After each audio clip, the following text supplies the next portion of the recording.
നിങ്ങളെ വിചാരിച്ചാൽ ഇനിയുള്ള കാര്യം മുന്നോട്ട് പോകുള്ളൂ എന്ന് അല്ലാണ്ട് എനിക്ക് വേറെ ഒരു വഴിയും കാണുന്നില്ല. കാരണം അയാൾ ഫോൺ എടുക്കുന്നില്ല. ആ ഒരു പ്രശ്നമാണുള്ളത്. നമസ്കാരം, പ്രവാസി മലയാളിയിലേക്ക് സ്വാഗതം. മലയാളി യുവതി ദുബായിൽ ദുരിതത്തിൽ. കാരണം ഏജന്റ് ചതിച്ചു. കേരളത്തിൽ നിന്ന് ധാരാളം പേർ ഗൾഫ് രാജ്യങ്ങളിൽ ജോലിക്കായി പോകുന്നുണ്ട്. ഇവരിൽ സ്ത്രീകളും ഉൾപ്പെടും. സ്വന്തം നാടും വീടും വീട്ടുകാരെയും ഉപേക്ഷിച്ച് മണലാരണ്യത്തിൽ പോയി ജോലിയെടുക്കുമ്പോൾ അവരുടെ സ്വപ്നം ഒന്നു മാത്രമാണ്: തിരികെ നാട്ടിലെത്തി ജോലി ചെയ്ത് സമ്പാദിച്ച പണം കൊണ്ട് ഒരു നല്ല ജീവിതം. എന്നാൽ ചിലർക്കെങ്കിലും ഇത് സാധിക്കാതെ വരുന്നത് ഏജന്റിന്റെ ചതിമൂലമാണ്. അസ്സലാമു അലൈക്കും. എൻ്റെ പേര് ബഷീറ എന്നാണ്. ഞാൻ കണ്ണൂരാണ് താമസിക്കുന്നത്. UAE വന്നിട്ട് 4 കൊല്ലമായി. ഞാൻ പാർട്ട് ടൈം ചെയ്തുകൊണ്ടിരിക്കുന്നതായിരുന്നു. ആ സമയത്ത് കൊറോണ വന്നു. കൊറോണൻ്റെ സമയം പിന്നെ വീടുകളിൽ ജോലി ഇല്ലാതെയായി. പിന്നെ ഞാൻ വീട്ടിൽ നിന്ന് തന്നെ മെസ്സ് നടത്തിക്കൊണ്ടിരിക്കുകയായിരുന്നു. കുറച്ച് ഫുഡൊക്കെ കൊടുത്തുകൊണ്ട് ഇരിക്കുകയായിരുന്നു. അപ്പോൾ ആ വീടിൻ്റെ ഉടമേൻ്റെ കാരണം എന്ന് പറഞ്ഞാൽ ഇതടക്കാൻ പറ്റില്ല. ലാൻഡ് ഡിപ്പാർട്ട്മെൻറ്റ് റൂം അടച്ച് കഴിഞ്ഞു. അപ്പം ഞാൻ കടം വാങ്ങിയിട്ടായിരുന്നു ലൈസൻസിന് വേണ്ടി കാറ്ററിംഗ് ലൈസൻസ് എടുക്കാമെന്ന് അവർ പറഞ്ഞുകൊണ്ട് കടം വാങ്ങിച്ചിട്ട് ഞാൻ കൊടുത്തു. കൊടുത്ത് അയാൾ പൈസയും കൊണ്ട് അയാൾ വിളിച്ചിട്ട് ഫോൺ എടുക്കുന്നില്ല. ഇപ്പം അയാളെ ഫോൺ വർക്ക് ചെയ്യുന്നുമില്ല. അയാൾ ആ പൈസയും കൊണ്ട് പോയി. ഇപ്പം എനിക്കിനി പൈസ വാങ്ങിച്ചവർ അന്നൊന്ന് അധ്വാനിച്ച് ജീവിക്കുന്നവരായിരുന്നു. പൈസ തന്നത് അവർക്ക് എനിക്ക് കൊടുക്കാൻ പറ്റുന്നില്ല. ആ ഒരു ബുദ്ധിമുട്ട് എനിക്കുണ്ട്. അവർ വന്ന് ചോദിച്ചുകൊണ്ടിരിക്കുന്നുണ്ട് എപ്പോഴും. പക്ഷെ എനിക്ക് കൊടുക്കാനുള്ള ഒരു മാർഗ്ഗമില്ല. കാരണം എൻ്റെ വരുമാനം മുട്ടി വിസയും തീർന്നിട്ടായിരിക്കുന്നത്. അങ്ങനെയുള്ള അവസ്ഥയിലാണ് ഞാനുള്ളത്. ഇനി എനിക്ക് മുന്നോട്ട് പോകണമെങ്കിൽ എങ്ങനെ മുന്നോട്ട് പോകുമെന്ന് എനിക്കറിയില്ല. അങ്ങനെയാണ് ഉള്ളത്. എനിക്ക് അപ്പോൾ ഇത്താകെ ബുദ്ധിമുട്ടിലാണ്. ഒന്ന് സഹായിക്കണം എല്ലാവരും. അതേപോലെ വിസയൊന്ന് റെഡിയാക്കണം. അവരെങ്ങനെങ്കിലും ജോലി ചെയ്ത് അധ്വാനിച്ച് നിൽക്കാൻ. കണ്ണൂർ പൊടിക്കുണ്ട് സ്വദേശിനി ബഷീറയുടെ വാക്കുകളാണ് ഇപ്പോൾ കേട്ടത്. വീട്ടുജോലിക്കായി ദുബായിലെത്തിയ ബഷീറയ്ക്ക് COVID-19 പ്രതിസന്ധി രൂക്ഷമായതോടെ ജോലി നഷ്ടപ്പെടുകയായിരുന്നു.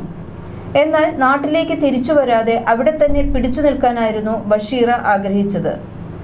കോട്ടയം സ്വദേശി ഷംസുദ്ദീൻ കാറ്ററിംഗ് സർവീസ് ലൈസൻസ് നൽകാമെന്ന് പറഞ്ഞ് സമീപിച്ചപ്പോൾ ബഷീറ സംശയിച്ചില്ല.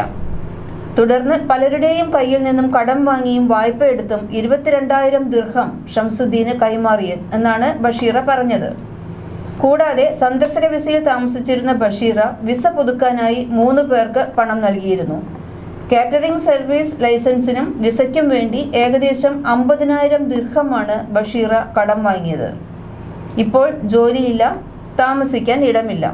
സ്വന്തം വൃക്ക കൂടി വിൽക്കേണ്ട ഗതികേടിലാണ് ഇവർ എന്ന് സാമൂഹ്യ പ്രവർത്തക കൂടിയായ അഡ്വക്കേറ്റ് പ്രീത ശ്രീറാം മാധവ് പ്രവാസി മലയാളിയോട് പറഞ്ഞു. ഹലോ ഫ്രണ്ട്സ്, ഞാൻ അഡ്വക്കേറ്റ് പ്രീത. കണ്ണൂരിൽ നിന്ന് വന്നൊരു ലേഡി ബഷീറ എന്ന് പറഞ്ഞ ഇത്തയുടെ ഒരു മാറ്റർ സംസാരിക്കാനാണ് നിങ്ങളോടൊപ്പം ഈ വീഡിയോ ചെയ്യുന്നത്. ഇവർ കണ്ണൂരിൽ നിന്ന് വന്നിട്ട് ഒരു 4-5 കൊല്ലമായി. ഇവിടെ വീട് ജോലിയൊക്കെ ചെയ്തിട്ട് കുഴപ്പമില്ലാതെ ജീവിച്ചു പോയിരുന്നു. കൊറോണയുടെ സമയത്ത് ഇവിടെ വീടുകളിൽ പോയി ജോലി ചെയ്യുന്നത് ലീഗലി അലൗഡ് ആയിരുന്നില്ല. അപ്പോൾ അതുകൊണ്ട് അത് പോയപ്പോൾ പിന്നെ തൽക്കാലം പറ്റുന്ന പോലെ നന്നായിട്ട് കുക്ക് ചെയ്യും. അതുകൊണ്ട് ഫുഡ് ഉണ്ടാക്കിയിട്ട് തൽക്കാലം പറ്റുന്നവർക്ക് കൊടുക്കുമായിരുന്നു. അപ്പോൾ അങ്ങനെ കൊടുത്ത ഒരുവിധം കുഴപ്പമില്ലാതെ ജീവിച്ചുകൊണ്ട് ഇരിക്കുന്ന സമയത്താണ് ഇവരുടെ ഫുഡ് ഇഷ്ടമായിട്ട് കുറേ ആൾക്കാർ പറഞ്ഞു, മേഡം എന്നാലും നിങ്ങൾ കഫ്റ്റീരിയ കിച്ചൺ വർക്ക് പോലെ തുടങ്ങിക്കഴിഞ്ഞാൽ ഞങ്ങൾ എല്ലാവരും വാങ്ങിക്കൊള്ളാം കഴിച്ചോളാം എന്ന് പറഞ്ഞപ്പോൾ അത് ഇവിടെ ലീഗലി ലൈസൻസ് എടുക്കാതെ നമുക്ക് ചെയ്യാൻ പറ്റില്ല UAE.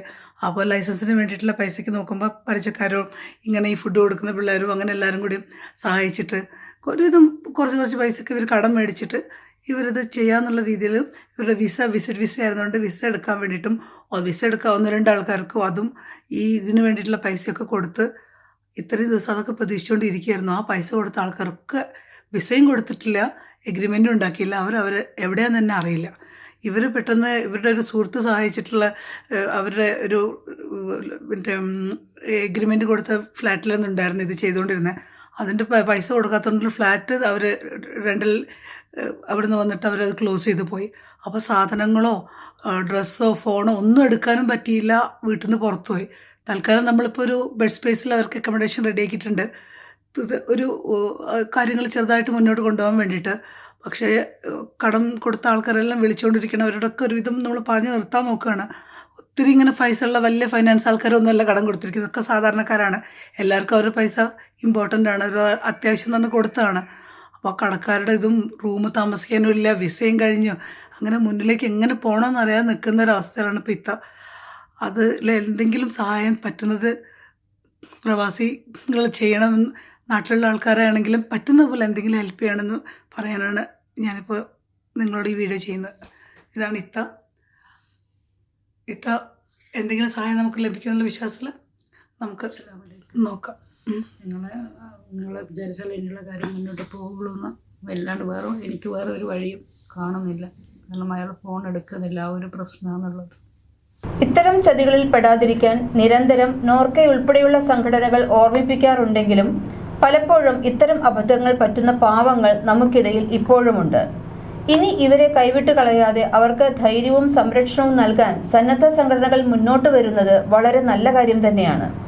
കൂടുതൽ പേരിലേക്ക് ഈ വിഷയം എത്തിക്കുന്നതോടെ ബഷീറയ്ക്ക് വേണ്ട പിന്തുണ നൽകാൻ നമുക്കും ശ്രമിക്കാം. ഒപ്പം ഇത്തരം ചതിയിൽ പെടാതിരിക്കാൻ എല്ലാവർക്കുമുള്ള ഒരു ഓർമ്മപ്പെടുത്തൽ കൂടിയാകട്ടെ ഈ സംഭവം.